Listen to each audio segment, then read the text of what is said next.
Hi, everybody. I'm Dr. Patti Ashley here in Boulder, Colorado, and I'm so excited to introduce our guest today for our Fear to Love to Grace Summit. She's a energy healer, psychic, the author of a book, The Art of Psychic Reiki, and her upcoming book, Energy Healing for Empaths. Lisa Campion is here with us today to share with us lots of her insights and wisdom. Welcome, Lisa. Thank you, Patty. Thank you for having me on your summit. I'm so pleased to be here with you today. Oh, you're welcome. I'm so excited that you could. So you use a combination of intuition, energy healing, and therapeutic techniques to help people understand the soul at a deeper level. Can you tell us more about that? Sure, yeah. So I started working as a psychic when I was 19, which it's so funny because I look back on myself and I'm like not sure like why I thought I could do that. And I guess when you're 19, you just do things, you know. So and I was like a very psychic child. So I spent like the first 20 years of my life trying to figure out what that was all about and how to turn it off. And I grew up just outside Boston in the 60s and 70s, and there were no psychics on TV. There was no new age bookstores. Like if you talked about seeing angels and talking to dead people, they put you in a mental hospital, you know, like that's how the world that I grew up into. So I didn't have anyone to really learn. There was like 3 books on psychic in the library, right? There was Jane Roberts, Seth Speaks, there was Edgar Casey, there was Carlos Castaneda. That was it. And there was Uri Geller on spoon bending, and he was kind of silly. But so I really had to figure out all this stuff myself. And I started working, and I started really seeing clients as a psychic when I was 19, and I began to want more than just to deliver the message. Like I wanted to help them at a deeper level. So I studied counseling and psychology, and then I began to blend psychic work and counseling with my clients. And then about 20 years ago, I really wanted to find a way to work inside the body and to work inside the energy field. So I learned Reiki, and I also learned I teach Reiki. I've been teaching Reiki for 20 years, and I work in an energy medicine school too with my business partner, Reese Thomas. We have a school called the Reese Thomas Institute, and it's a 3-year energy medicine school. So really now, and in my private practice, I mash those all up together, but I really feel like my purpose is to train psychics, healers, empaths, to train those people that are emerging into their gifts, how to really use them, because I had such a difficult time learning that. It was so painful for me to not have a mentor or teacher, that if I can help people or guide people that are waking up to their gifts, that's where I feel like, you know, where I can really be of service to the world in that arena. Mm-hmm. Wonderful. So what was it like as a kiddo to not know what to do with what you were kind of experiencing, knowing you were picking It up? sure was strange, I'll tell you. Of course, like Murphy's Law, like I grew up in this like really haunted, giant old Victorian house. Oh. And it's like Murphy's Law is to put the most psychic child in the most haunted room. Of course, that's going to happen, you know.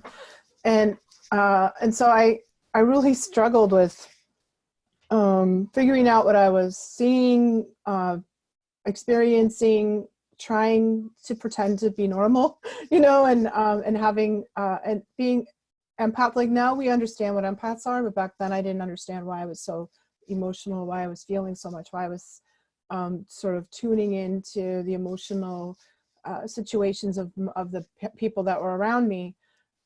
So I really spent a long time trying to turn it off. And fortunately for me, my parents were sort of hippie. You know, my mom was a therapist, and my parents are sort of liberal, intellectual hippie types, and they were meditators. So they took me to transcendental meditation when I was 10. Oh, okay. You know, like, and so I learned how to meditate. And then we did this thing called the Silva method, you know, back in the 70s and 80s. And that was so helpful to me because it taught me a vocabulary, like, oh, you have guides, and you can do this meditation technique, and you can talk to your guides. It gave me a framework. I think I was in high school when that happened. Mm-hmm. To understand. So then I studied martial arts as a young person too, a teenager and into my 20s. So I feel like I had these sort of difficulties, but I also had these sort of magical or good opportunities to try to learn and integrate what I was experiencing. Yeah. Oh, wonderful. So you Yeah. had parents that were supportive Yeah, and thankfully, yes. yeah, yeah, Not everybody does. right. And Mm. yeah. So tell us a little bit about your book, The Art of Psychic Reiki. Sure, here it is. It's so Yeah, pretty, right? I just love it. beautiful cover. Yeah. Yeah, thank you. And so I started teaching Reiki. I've been teaching Reiki and psychic development for years. And what I noticed is that Reiki is a hands-on, gentle, hands-on energy healing technique from Japan. It's very popular here on the East Coast. So all of those big city, Boston hospitals, we have some of the best hospitals in the world here in Boston, and most of them have Reiki units, so it's gaining more and more popularity and was a mainstream. And it's an energy healing technique, sort of like acupuncture is, but it's using your hands to move energy through people.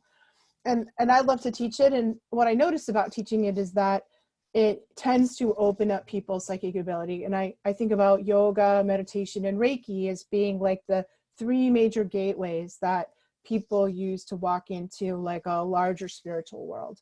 And as we do yoga, as we do meditation, as we do Reiki, if you are psychically inclined, if you have psychic ability, if you're an intuitive or you're an empath, those activities open.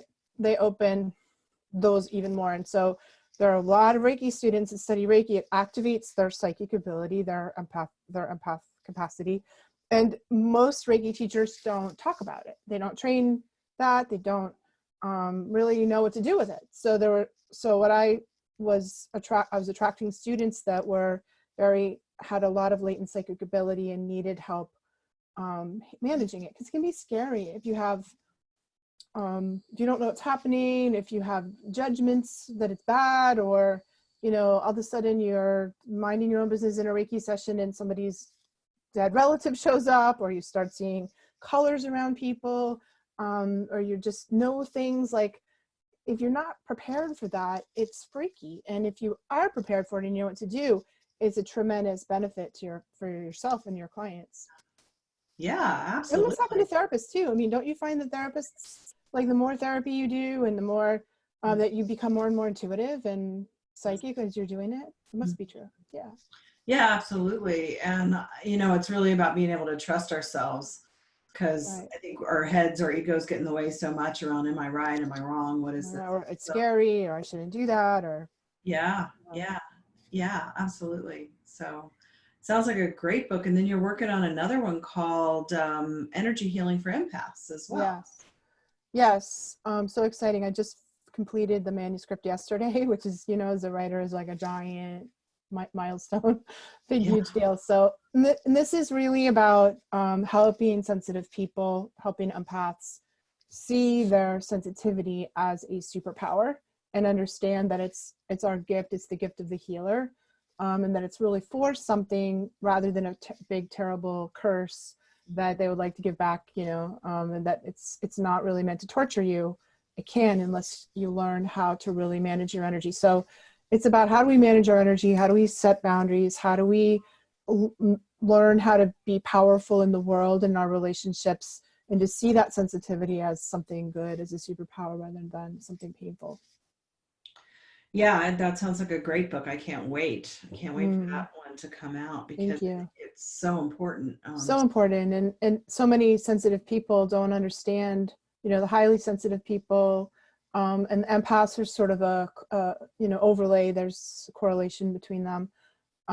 They just have there's sort of a revolution now where people are talking about it. There's language for it now. People are identifying themselves in those categories. And I feel maybe there's probably more sensitives than ever, either coming out of the closet or being born, and that we are a special breed, and we're here to really help, to serve. Mhm. And we need some support so that we can serve. Mhm. Because if you're, every sensitive empath psychic person that I know is called into the healing arts in some form, and that will put us right into the line of fire. Like, as a therapist, you've got to have some chops to prevent yourself from secondary trauma, from, getting traumatized by your client's trauma. And from picking up all that stuff, if you know, like I see 20 clients a week, I'd be a wreck if I didn't know how to manage my energy, if I didn't know how to clear my energy, how to protect, how to fill myself up and prevent myself from getting depleted, how to ground myself. And I'm pretty sure they don't teach that in therapy school. Well, and the book I'm writing on shame in clinical practice is all about co-regulating with the right brain, because that's our sensory, emotional, unconscious, implicit part of the brain. And the mirror neurons, we know now, when we're in connection with another person, we're actually feeling what they're feeling. So the work of a sensitive and an empath is all about that. Yes. And I've been doing that, my whole career. And now they have brain language for it, which is amazing. And also really illustrates from a brain perspective why it is so hard and why we have to do what you're talking about. Right. So important for good self-care. I know it takes me about 24 hours after my work week to feel like I'm fully myself again, because when I'm really in empathy with my clients, large empathy like that, which is what an empath and a sensitive is doing. Yeah. I'm feeling with that experience, and we have to be able to kind of absolutely. So and I feel like it's like these energy management fundamentals, they're habits that we learn. Like we have good, hygiene, personal hygiene, we need good psychic hygiene as well. And and they're basic, but they're really powerful. And as we do them, like I do them at the end of every client, I clear myself, I clear my room, I reset my energy field. And so that I'm doing that. And then I do a sort of a big one at the end of the day before I leave my office. I do it again before I go to bed. I do it in between, like, if you go into the big box stores, which are very hard for sensitive people, or the supermarket, Walmart, like, any places that are challenging for sensitive people, you can do it before and after. And I use a breathing sequence, through breath and intention. And that kind of attention to this stuff changes the habit of being like a psychic sponge, where we're open, spongy. It's not so fun to be spongy in the middle of Walmart, or to be so spongy in a hospital. Like, my dad's been in the hospital, and I've been like in there a lot, and I really have to like shield up, before I go in, because there's so much pain and suffering, so much anxiety, so much stress, so many dead people, oh my God, in the hospital, I mean, spiritually hanging around like ghosts. And it's a very spiritually active and psychically active place. So we're all the time, having to be in those situations. So I feel so grateful that I know how to, knowing the things that I know, and what I teach in my 2 books allows anyone to be powerful in the world, to show up and be in a hospital, or show up with your clients in a powerful way, where you can access your sensitivity, that empathy to, it's a fantastic diagnostic tool for a healer, right? So we feel what people are feeling. Empaths sometimes can catch on to the thought waves. So some empaths are tuning into what people think, what people feel, and what they're feeling in their body, in a way that maybe our clients or the people we're interacting with can't verbalize, we can't express, but we can feel it, and that it's such an asset for a healer or for a therapist. That's what it's for. Yeah. And when I published my book, Letters to Freedom, From Fear to Love to Grace, I included experiences of feeling my partner communicating with me, the dreams I'd had about my father after he died, and also some psychics that I know who gave me some information that they were saying was coming from him. And I thought, as a therapist, in my field, to publish that, it was, oh my God, what are people going to think?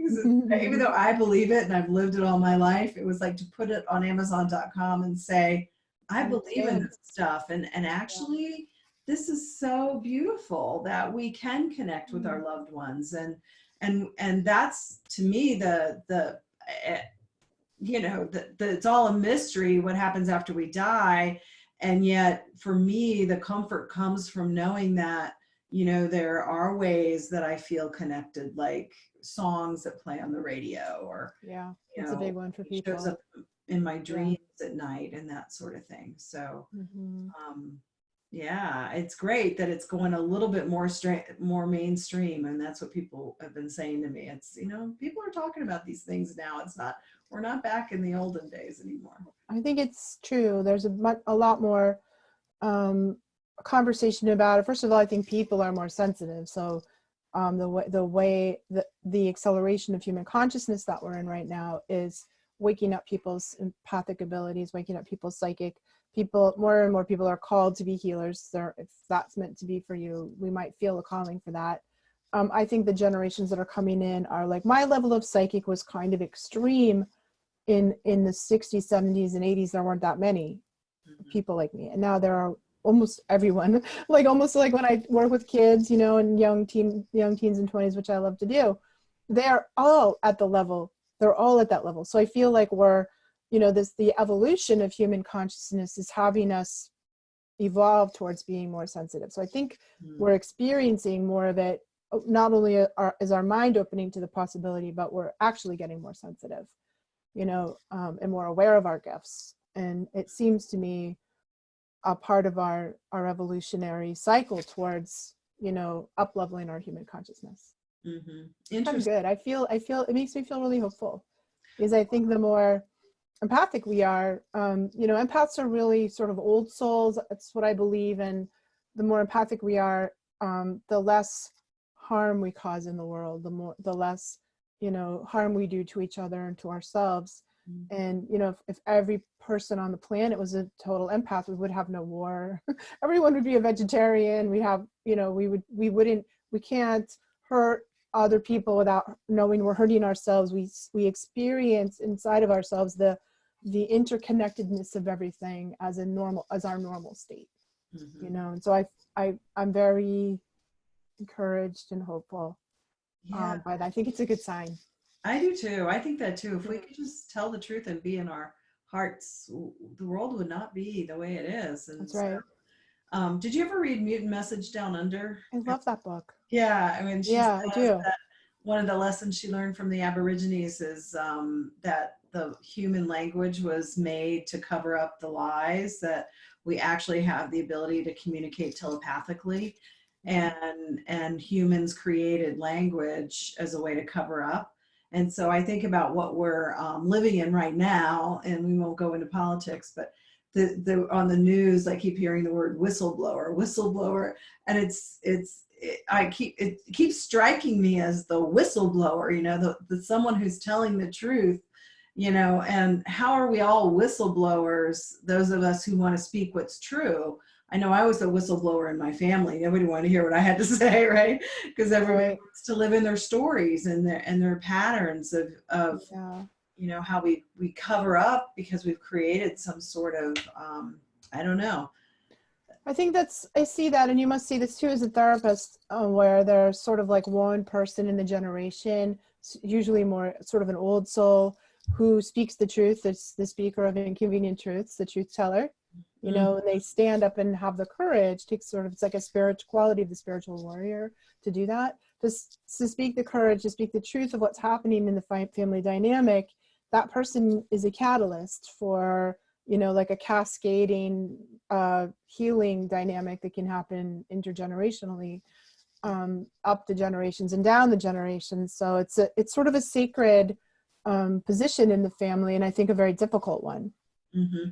Well, my story is when my father died when I was 11 of a sudden heart attack, and I was raised Catholic. I was going to Catholic school. The church and the school were across the street from my house because my mom was so worried because I was the mistake. She had her 2 children, and then surprise. And so my dad, who was the sweetest, most kindest, gentle father ever, bought her a house to make it easier for us to get to school and church. Mm-hmm. And I was told when my father died to be happy because he was in a better place. So I was 11 years old and not feeling so happy, and I wanted to go there. Where's this better place? I wanted to know, what did it look like? Where is heaven? Who is God? So my whole life has been a spiritual search for those things. And I grew up close to Edgar Cayce. I grew up near Virginia Beach, Virginia, which is where the Edgar Cayce Center is. So fantastic. Later in life, I got very involved in that. I also read the Seth books, The Nature of Personal Reality, one of my favorite. That was my big aha of, this makes perfect sense. But it's still all a mystery. And yet, for me, this spiritual quest of trying to understand what happens after we die has been my lifelong journey. And it's really opened me into something other than, you know, the lies that we tell in our world and the things that we make Yeah. up in the stories. I think that I have less of a question about that because I've been talking to dead people since I can remember, you know, and my story is that I had a twin brother that died in utero, you know, so I experienced death before I experienced life.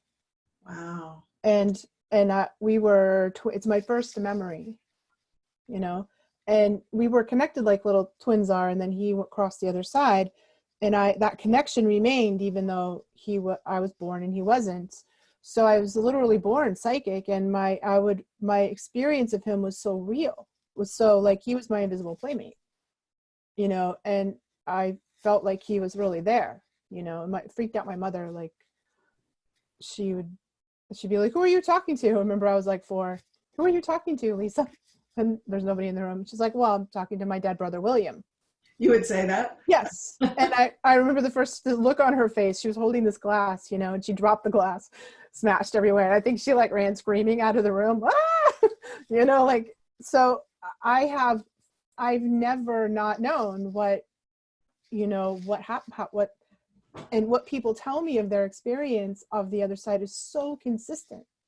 Yeah. It's so consistent. It's so that I don't even think about that.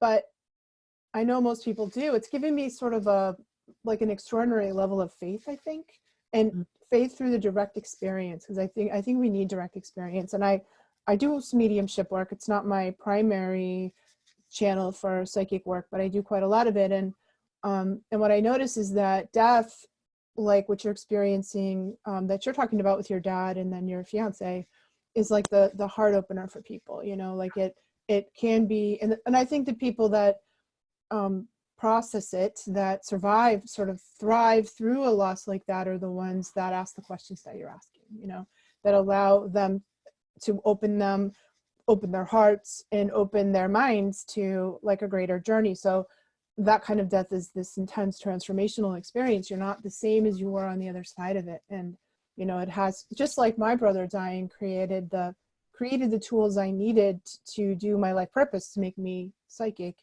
That experience with your father and then with your fiance, maybe that did the same thing for you. It sort of sets you on your path.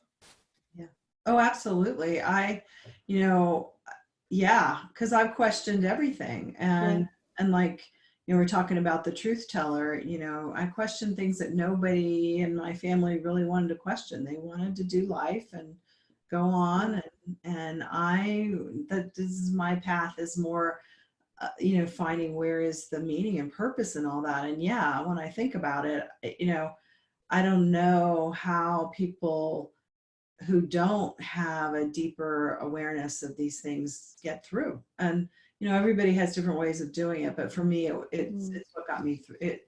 It deepened me. It took me into the dark night of the soul. You know, my father's death later in life, when I really started to process grief, which I was told not to do earlier, and just complete transformation. And then to go through it again, you know, with the love of my life, it was just too profound, which is why I, you know, ended up. Yeah, I'm so glad that you're doing it, because and that you're writing about it, because you're writing about two of the things that I feel like are the most important for us to talk about: grief and shame, you know, because they're like the stickiest and people don't want to talk about them. And trauma, that's another one, you know, that it sort of gets swept under the rug. And I feel like there's also a cultural piece here, you know, that other cultures in the world handle grief better. Americans are a little, you know, like we have like 6 weeks, you have 6 weeks to grieve, where you get Hallmark cards and casseroles, and then people are done with it. You know, they're tired of talking about it. And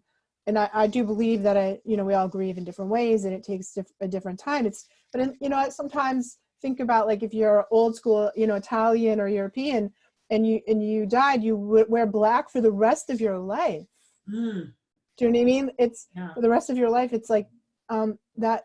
And I think there's an honoring there in a way that you are not the same person, that So the initiatory quality of death. Death is an initiation. So that, and a true initiation, we are not the same on the other side.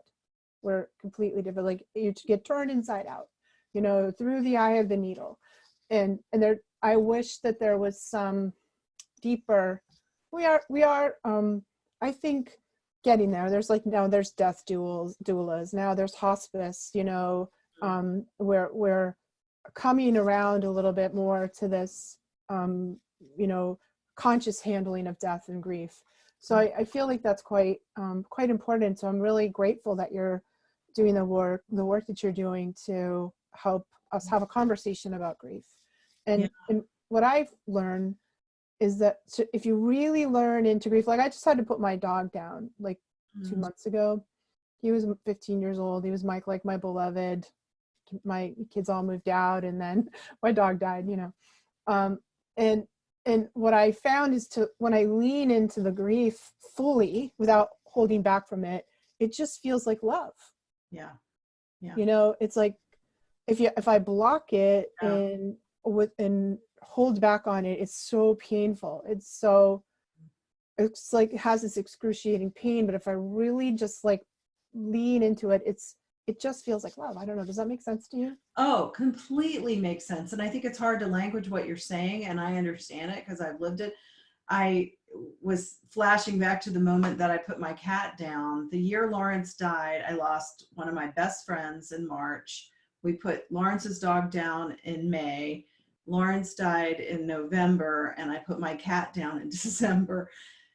And I was in the vet's office when I was watching my cat pass, and I was hysterically bawling, just the deepest, biggest tears. And the vet looks at me and says, you know, there's grief support programs in Boulder. And I said, I know. I'm a therapist. I got this, you know. But it was like and our pets are Oh my God, our pets.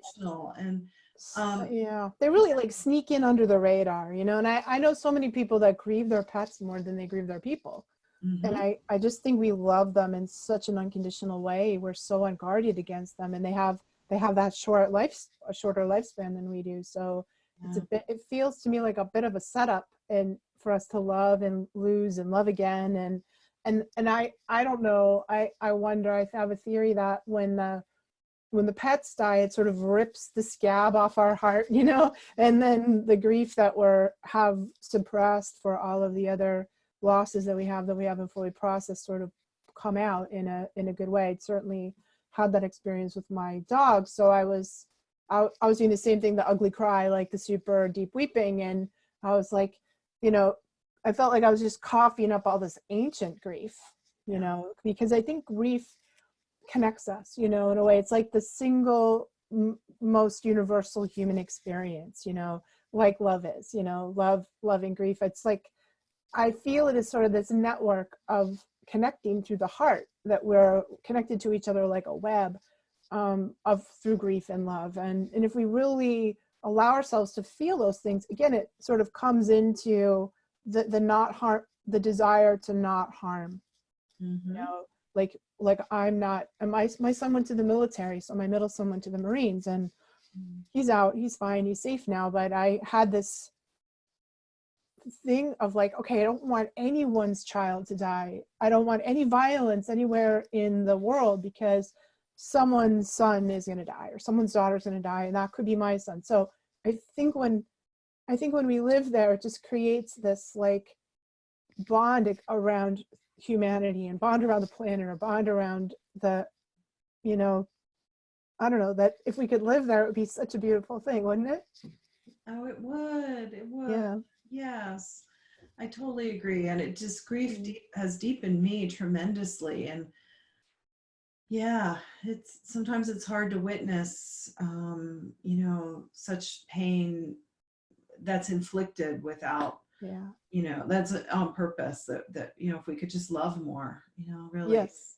If we could love more, and if we could feel grief, I think if we could allow ourselves to feel, instead of not be frozen by it, if we could feel the grief and the love, we would, who would harm someone's child?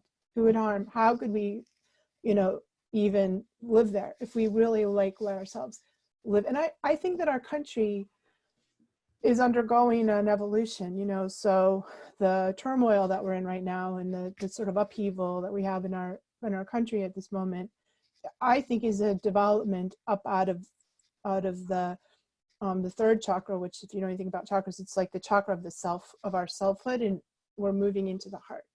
You know, and it's a painful process to do that. Yeah. But I think that's what's happening.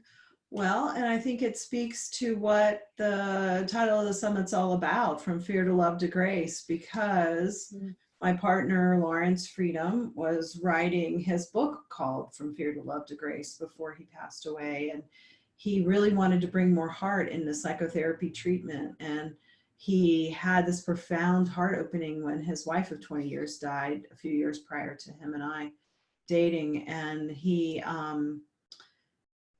so he felt like he moved from all of his fears, you know, human fears, into this love of this woman, and then having to watch her die opened his heart in a way he had never thought he could experience. That's right. And he called it grace. And so and I think we all have different meanings for grace. I think it's again, it's language. I think you and I are talking about how sometimes there's no language for this realm, and the word itself has different meanings for different people. You know, there's religious meanings and there's other meanings. I'm curious how you might define grace. To me, it has a quality of surrender. So grace for me is, I feel grace when I surrender fully into whatever's happening, we're not struggling, we're not arguing. And grace around death would be like the full acceptance, the leaning in, you know, what I was talking about, full surrender, full leaning in. That's where grace is. And I also think there's a divine connection to that. So I can't really separate that experience of surrender away from my faith, personal faith. And my personal faith is very eclectic. I'm not a particularly religious person, but I have a strong faith. You know, I have a personal connection to God or the divine, whatever you want to call it. And as I surrender my struggle with what I fall back into is this belief or faith that there's a purpose or a pattern, even if I don't know what it is. Yeah, absolutely. I think that's what grace is for me too. It's a total surrender. Yeah. And I think takes us back into this experience of love that you're talking about, how grief is love. My dear friend Billy Ortiz talks about Martine Prechtel's work, and he talks about grief and praise and how they both go together. That you can't have one without the other, because when we love that deeply, that's right, you know, we're gonna grieve that deeply. Yeah, and grace to me, it's also like, so it's such a human experience that love is sort of temporal, you know, that love is passing, and we have two really experiences of love. We have the human level, which is things change, people die, pets die, children move out, like, you know, that, and yet on an eternal level, like on a soul level, there's this eternal quality to love. And I think grace happens when we connect, when we experience, even though we're in a temporal state, we remember the eternal nature of love. You know, so your father is eternally with you, you know, Lawrence is eternally with you, all those people that passed are eternally with you, and the it's a temporary experience to feel separation from them, that is part of your human life. And when it's your time, you will go back into a state of connection with them, and re-experience the eternal nature, the true eternal nature of love. So when I, in the 1980s, I attended a workshop with John Bradshaw on shame, actually. Healing the Shame That Binds You. He was a brilliant guy. He's still one of my favorite books about shame. Right? I think he was brilliant way before its time. And I'm happy to be stepping more into shame and working with that in my work. but we did a meditation where we had to go to a place and meet a guide. And I ended up in the meditation, my dad came into my bedroom, sat in a chair, and the message he had for me was, you're never, ever alone. Yeah.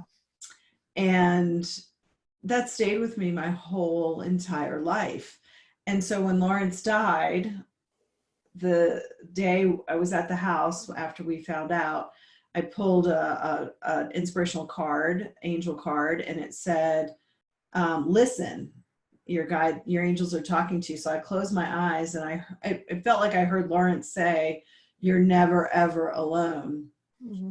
And I thought, well, isn't this interesting? You know, it's this message of what you were saying, that there really is no separation. And I think it's hard in the ego brain to understand that, because it isn't something we understand in our linear mind, right? It's not really, the linear mind, the temporal self, the human-y part of us, the person's there and then they're not, like it's not that is also true, that is also true. But the deeper truth is this eternal love, that you are never alone, never alone. And then when I talked to a person who had crossed over once and explained to me what it was like, and she said it was like, she said, imagine that you're lying down with Lawrence, and you're lying down and taking a nap, and you're holding hands while you're sleeping, and Lawrence is the one who wakes up first.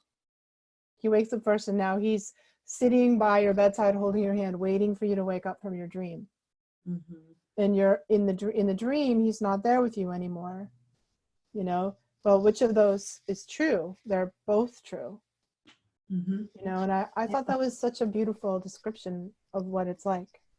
Yeah, and I actually had a dream about him about 5 months after he passed, where he was laying in bed with me with his arms around me, like from the back. And I knew he was there, and I wanted to talk. I wanted to turn around, but I was afraid he would go. If I, like I didn't want the moment to end. This is in the dream, but it felt so real. Mm. And he said, I'm here. I am, no, and I like, I know, he goes, no, I am really here. And I woke up from that dream thinking, wow. Yeah. That was pretty powerful, because it really felt like he actually, showed up. I'm sure he did. Yeah. So it's beautiful work that you do, and I so appreciate you taking time. I could talk to you forever. I do have one more question that I forgot popped in earlier about William. Is he still around? Yeah, he is. He's still around. So when I was 8 years old, he told me that he was going to be incarnating, and I wouldn't see him the way that I did anymore, which was a bit of a loss for me, really.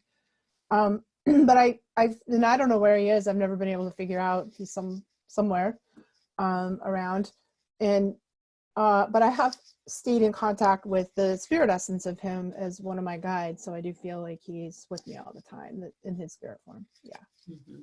And that's the other part too that's hard for us to understand. And I think I've come to realize that even if they reincarnate, there's an essence that can still be with us. That's right.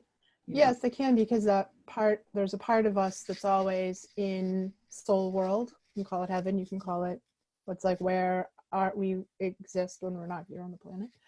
But there's always a part of us that stays there, even though we're having a lifetime right now, and that part is available to us. It's connected to us always. Yeah, wonderful.